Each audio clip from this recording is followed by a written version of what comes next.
r/nosleep. Posted by u/sleepyhollow_101. I know why cemeteries are locked every Halloween. Cemeteries are always locked on Halloween. It makes sense, doesn't it? The temptation to sneak into a cemetery on Halloween and do stupid shit is more than most kids can resist. That's why our town's cemetery is padlocked and the tops of its gate are spiked. Keeps the pesky kids out during the time of the year when they'd most like to do damage. Almost fell for that one, did you? Any parent knows that there's nothing you can do to keep kids out of dangerous places. Kids have a habit of finding every single nook and cranny they can possibly shove their tiny, flexible bodies through, and getting themselves into the most idiotic of trouble. There's really no preventing it. But we still try, don't we? That's why we put up fences and warnings around construction zones. That's why we put grates over sewers.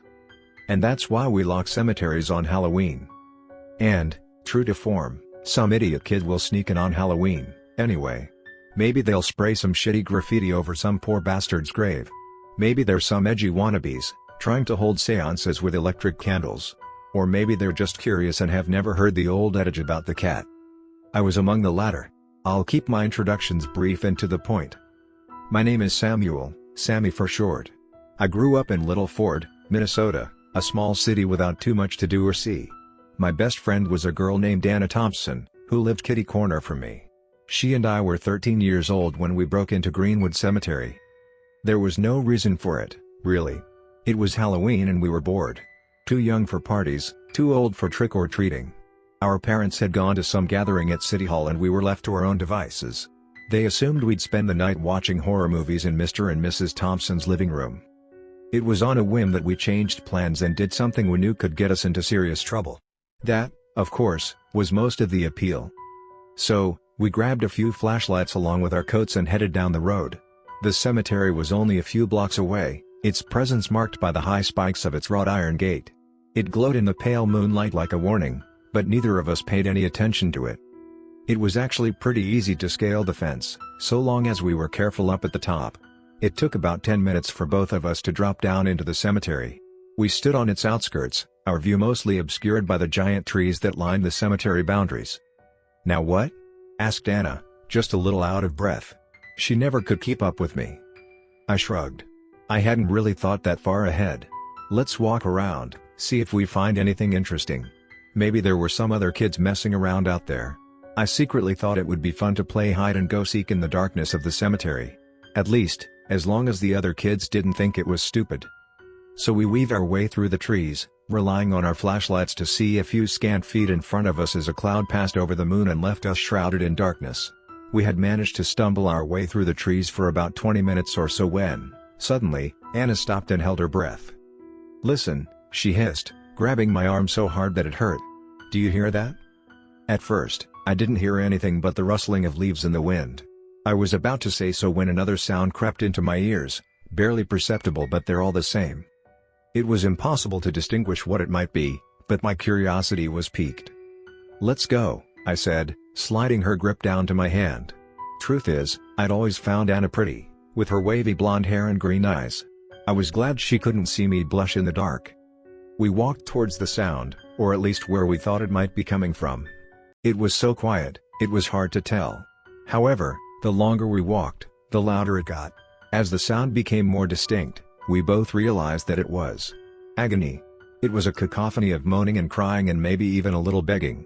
Anna began to shake a little as the sounds increased in volume. "Hey! I don't like this. Let's get out of here," she said. Abruptly, I turned around and dragged her along, anxious to get away from the noise. However, no matter which way we turned, all the tormented wailing became louder and louder until it was almost painful to hear. I realized that Anna was crying beside me. I could feel it in the way her hand shook in mine, but I couldn't hear it over the noise. I could feel the beginnings of a panic attack overcoming me when, all at once, the moon burst out from behind the cloud and illuminated the cemetery. Somehow, we had managed to find ourselves smack dab in the middle of the graveyard, surrounded by a sea of crumbling headstones. We were in the older part of the cemetery, it seemed, based on the quality of the stones. At least those that still existed. What caught my attention, however, wasn't the tombstones, but what was attached to them. Writhing in the dirt was a mass of bodies, each scrabbling desperately against the ground. A chain wrapped around each waist, linking its victim back to a stone close behind it. I took in the scene around me, finding it impossible to understand what I was seeing. A sharp, high-pitched cry brought my attention down towards my feet. I saw a little girl, no more than 6 or 7, sobbing in the dust. She was chained to a stone that was twice as large as she was. My God, I thought, that must weigh a ton. She seemed as though she was trying to rip it out of the ground, although her pitiful muscles couldn't so much as budge it. She cried out to me in a language I couldn't understand, reaching for me as though I could save her from torment. Without thinking, I reached down and grasped her hand, only to find that I passed through her form as though it was nothing but air. She began to weep and wail with abandon, and my heart sank as I realized that I could not help her. Suddenly, all of the spirits in that cemetery seemed to sense Anna and my presence. They all reached for us, crying out for us, their ghostly hands passing through our skin, leaving us untouched. Their screams and sobs ripped through the night air, tearing our last vestiges of control into shreds. I let go of Anna's hand. I turned to run out of the cemetery, stumbling and falling over a few headstones in my path, knocking out one of my teeth on the ground in the process. I could hear Anna screaming behind me, begging me not to leave her, but I was deaf to her cries. I had to get out of there. Out of everything that happened that night, that's what I regret the most. I got out of the cemetery. I remember every agonizing second trying to scale the fence, thinking back to how those hands had pulled at me desperately, wondering what would have happened if they had been capable of touching me. The thought made me so sick that I stopped along the way to throw up in some bushes. After that, I ran home, locked the doors, and burrowed myself under the covers of my bed. My parents still weren't home.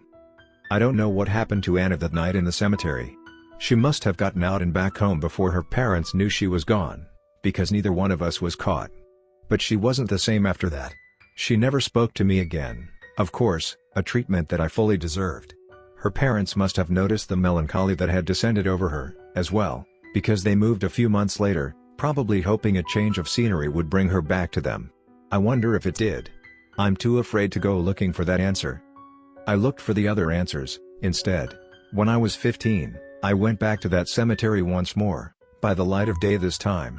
I wandered through its uneven expanse until I saw a large tombstone, one that I recognized. It wasn't necessarily very distinct, just a large angel girl staring up at the sky, but it was burned into my brain. Everything from that night was. The girl's name was Sophia. Her last name was too faded to make out. The epitaph was in another language, perhaps German. I could only make out one date, 1862. I don't know why this all matters so much, but it does. When I was 17, I stumbled across a passage in a book. Something that jumped out at me from an otherwise boring work. It went a little something like this. They say that God hates pride, and thus he hates monuments to men. That is why your gravestone must be small and modest. For every person is tied to their stone, and upon your death, it will be your task to drag it to heaven with you. Some spirits spend eternities chained to their stones, pulling in vain and crying for salvation to a God that is deaf to their pleas. And the living are powerless to save them.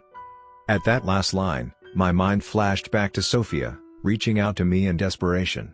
I didn't know what to make of God and modesty and pride and monuments. I still don't, even know. Of all that happened that night, I only know one thing for certain. I know why cemeteries are locked every Halloween.